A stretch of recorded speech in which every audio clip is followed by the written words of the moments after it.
Fatos e versões.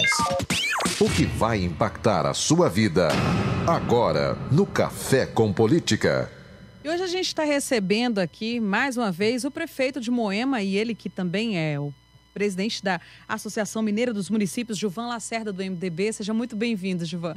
Muito obrigado, Delma. Muito obrigado, Rodrigo, a Rádio Super Notícias. Bom dia a todos. É uma alegria para mim poder estar aqui. Há um ano atrás eu estava aqui com poucos dias ainda de atividade da rádio e é um sucesso de comunicação hoje já em Minas Gerais. É a terceira vez que eu estou aqui. Muito grato por poder usar esses microfones para transmitir o que a gente tem, nosso posicionamento a respeito dessa luta nossa. Gilvan.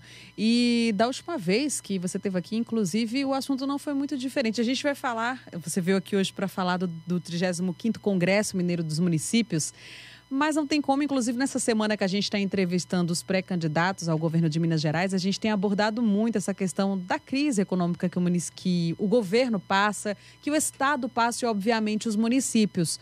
Não mudou muito a situação da última vez que você veio aqui em relação ao contato com o governo, repasse de municípios, continua a mesma dificuldade, não é isso? A dificuldade tem até, pelo contrário, se intensificado, que nós conseguimos algumas vitórias por imposição de ordenamento jurídico, né? Na justiça nós conseguimos a imposição do Estado pagar alguma parte do que devia para a gente.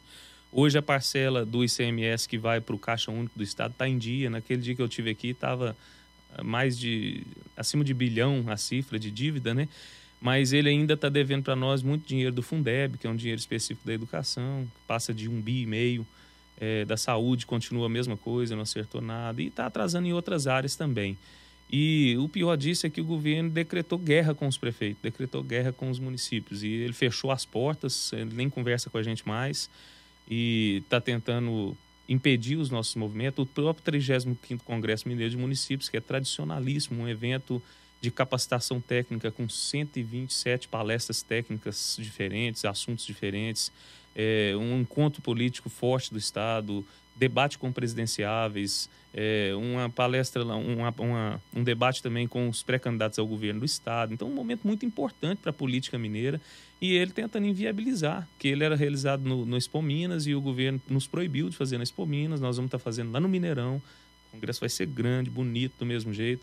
Mas, assim, a gente sabe que é uma crise que afeta todo o país, né? Os municípios estão todos passando por essa dificuldade. Tanto que o presidente Temer deu um aporte financeiro aos municípios, um socorro lá no final do ano, que só saiu agora. Mas ele prometeu lá no final do ano, em novembro. Mas acabou de sair agora, esse mês passado.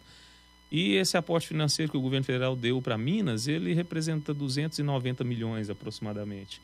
Só de dinheiro da educação, o governo do estado reteve nosso, de janeiro para cá, 1,5 bi. Então você vê que assim, nós estamos num momento bem complicado, mas que nós estamos na luta. Os prefeitos estão lutando, procurando cumprir os seus deveres aí, para poder a gente ver se consegue manter pelo menos o serviço essencial para o cidadão. Diante dessa situação toda que o senhor está apontando, prefeito, esse congresso que vai ser feito na terça e quarta da semana que vem, como o senhor disse, no Mineirão, o 35º Congresso da Associação Mineira de Municípios, vai ser mais num tom de protesto da prefeitada do interior? Esse tom de protesto, ele não é a gente que vai dar esse tom, não é a MM que está dando esse tom. Esse tom de protesto está surgindo naturalmente. Já tiveram diversas reuniões de associações micro-regionais, onde estão decidindo até suspender serviços e vão vir para cá com esse tom, os prefeitos, que nós vamos ter uma presença maciça dos prefeitos. Muito embora o governo do estado esteja tentando desmobilizar, proibiu qualquer participação do governo do estado, a primeira vez que o governo do estado não vai estar presente no Congresso. Está marcando para terça-feira, o dia da abertura do nosso evento, uma entrega de veículos lá em Porteirinha e intimando lá mais de 50 municípios para ganhar carro lá, para ver se os prefeitos não vêm para cá. Mas o nosso tom mesmo do Congresso, o objetivo do Congresso é a capacitação, não só para prefeitos. Nós vamos ter presente lá vereadores, muitos secretários, nós temos o Fórum de Secretário de Saúde, Fórum de Secretário de Educação, Fórum de Secretário de Meio Ambiente, um momento de capacitação, de compartilhamento de conhecimento, mas também, com certeza, um momento da gente estar falando dessa dificuldade que a gente vive, falando unissonamente, por exemplo, eu estou lá falando em nome da associação, falo em nome de todos os prefeitos, mas lá vão estar todos os prefeitos junto com a gente, dando o respaldo para essa fala que nós vamos estar falando, cobrando do governo do Estado um posicionamento mais sério com a gente. Porque a gente sabe do momento difícil em que passa o Estado. As contas públicas do Estado não estão tendo condição de fechar. Mas nós precisamos de um compromisso do governo do Estado no básico, pelo menos no mínimo com a gente, para a gente poder cumprir a nossa obrigação lá na ponta da linha. Giovanni, todos os pré-candidatos ao governo e da presidência da República confirmaram participação no evento? Mais uma vez, aqui os pré-candidatos ao governo de Minas, só o governador do estado que não confirmou a presença, que é candidato à reeleição. Ele se furta a conversar, a se apresentar para nós, para poder, pelo menos, dar uma justificativa do que está acontecendo. Os demais todos estão confirmados. E os presidenciáveis também estão todos confirmados para poder estar com a gente. A gente tem entrevistado aqui nos últimos dias os pré-candidatos ao governo de Minas, prefeito. A gente fez uma série. Infelizmente, o único a não comparecer foi o atual governador e pré-candidato à reeleição, Fernando Pimentel. No mais, todos aqueles que foram convidados compareceram. A gente vai depois entrevistar mais alguns também e já com presenças confirmadas aqui. Mas eu pergunto para o senhor o seguinte: o que vocês dos municípios mineiros esperam ouvir desses pré-candidatos ao governo de Minas? Nós ouvimos aqui da parte deles muitos compromissos de regularizar os repasses aos municípios mineiros, esses atrasos aí que o senhor relatava agora há pouco. Mas o que é especificamente que vocês esperam ouvir desses pré-candidatos, daqueles que pretendem ser governadores de Minas? Sim, o que fazer todos nós sabemos, que precisa cortar gasto, ajustar e ter um comprometimento no cumprimento dos pagamentos, né? Pagar em dia, fazer o que nós fazemos lá na ponta da linha. Mas nós queremos saber deles como fazer isso. Porque chegar e falar que vai fazer, até para pagar e fala. Agora nós queremos saber deles como que eles vão fazer, onde que eles vão mexer. Esse compromisso que eles vão fazer com a gente de ajustar as contas do Estado para com os municípios, qual que vai ser, vamos dizer assim, o avalista desse compromisso? De onde que ele vai tirar, para onde que ele vai colocar, o que que ele vai ajustar para poder fazer isso acontecer? É isso que nós queremos ouvir.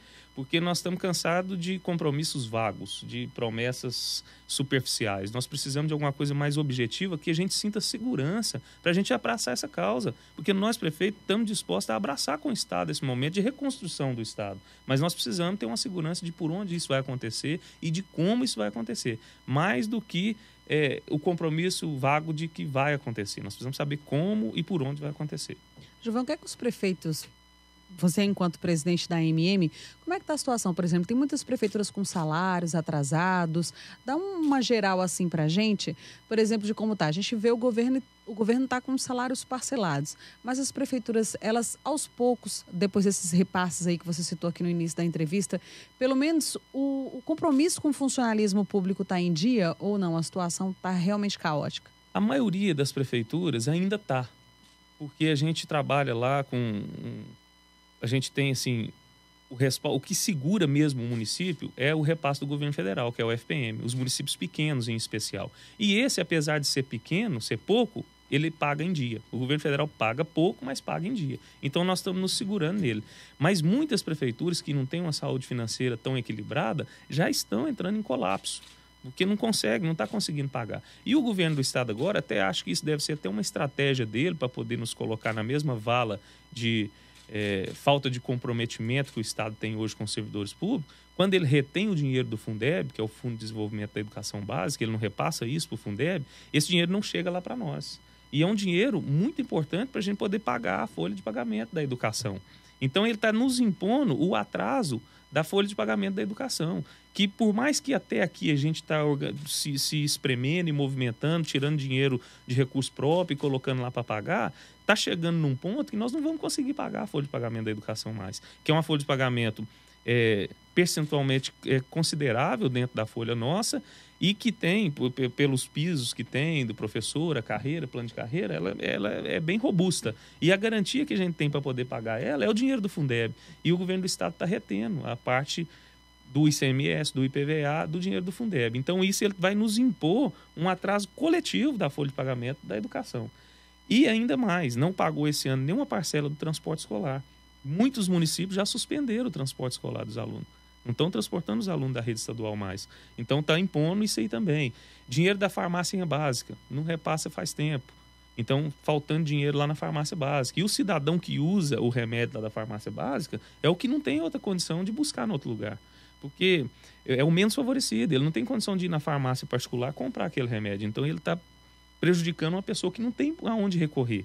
Aí, o piso da assistência social, já também esse ano não pagou nada. Então, são pontos que já estão deixando de prestar esse serviço, mas que é o cidadão lá da ponta da linha que está sentindo. E daqui a pouco vai chegar aqui nos professores, vai chegar em outras ações que vai repercutir maior, mais amplo. Por isso que nós estamos gritando e pedindo socorro para não deixar isso acontecer. Todo esse cenário certamente impõe aos prefeitos uma série de desafios. E o senhor disse agora há pouco para a gente que o congresso de terça e quarta-feira da AMM vai ter aí uma série de palestras para os prefeitos, para os vereadores, para os gestores públicos que se dispuserem a participar. Eu queria que o senhor falasse um pouquinho a respeito dos assuntos que vão ser debatidos e se esses desafios, inclusive, aí que o senhor está apontando, com o caixa cada vez mais prejudicado, reduzido até diante dos atrasos dos repasses, se vai ser um assunto que vai ser discutido nessas palestras para que os prefeitos também possam tentar encontrar soluções, por mais que a gente saiba que dependam muito desses repasses que vêm do Estado.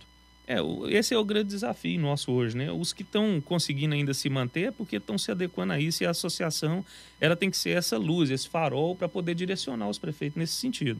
E para isso nós vamos ter lá dentro, como eu disse, 127 palestras de temas mais variados, desde inovações de legislação recente, que dá para nós condição de aprimorar a receita, até capacitação de gestores para poder direcionar melhor cada pasta. Nós vamos falar de todos os assuntos lá dentro. Então, nós temos, assim, um vasto leque que você até pensa assim, 127 palestras em 2 dias, como que vai caber isso tudo? Mas é porque nós vamos capacitar não só os prefeitos, mas também e principalmente os técnicos, os secretários das pastas que vão estar lá com a gente, para poder achar essas soluções.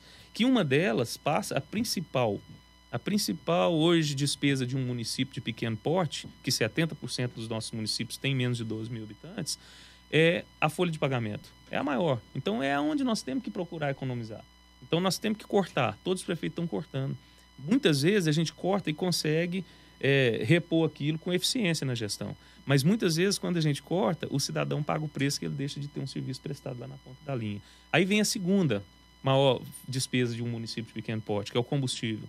A gente sabe que nós estamos tendo aumentos aí muito severos no combustível, né? Já de algum tempo, não é só esse recente agora, já de algum tempo.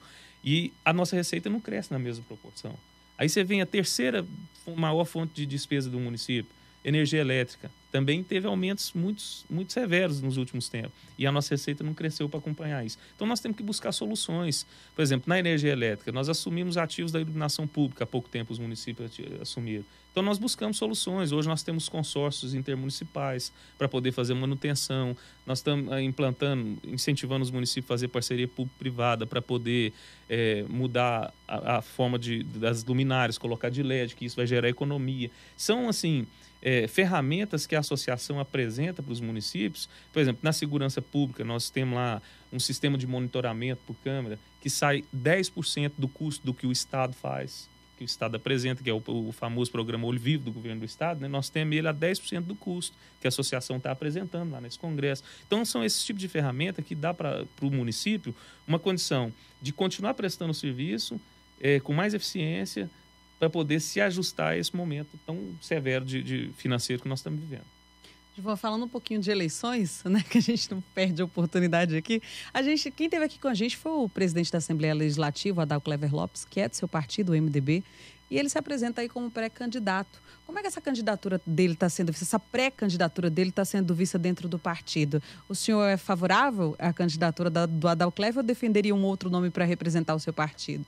Eu sou favorável a uma candidatura própria do meu partido, porque eu acho que nós temos que colocar algum nome para poder oferecer uma opção para a sociedade. Muito embora eu veja com estranheza essa candidatura do Adal Clever agora, nesse momento, porque até poucos dias, inclusive uma outra vez que eu vim aqui, você me perguntou a respeito disso, eu falei que o nosso partido precisava ter uma candidatura própria, e naquele momento ele era contra uma candidatura própria. Estava defendendo o governo, inclusive nesse embate nosso dos municípios com o governo, ele, assim, defendeu o governo em muitos momentos, mas agora se coloca como um nome. Isso é bom, mais opções para a gente poder escolher dentro do partido. Nós temos também o atual vice-governador, que é o presidente do partido, que está colocando seu nome também.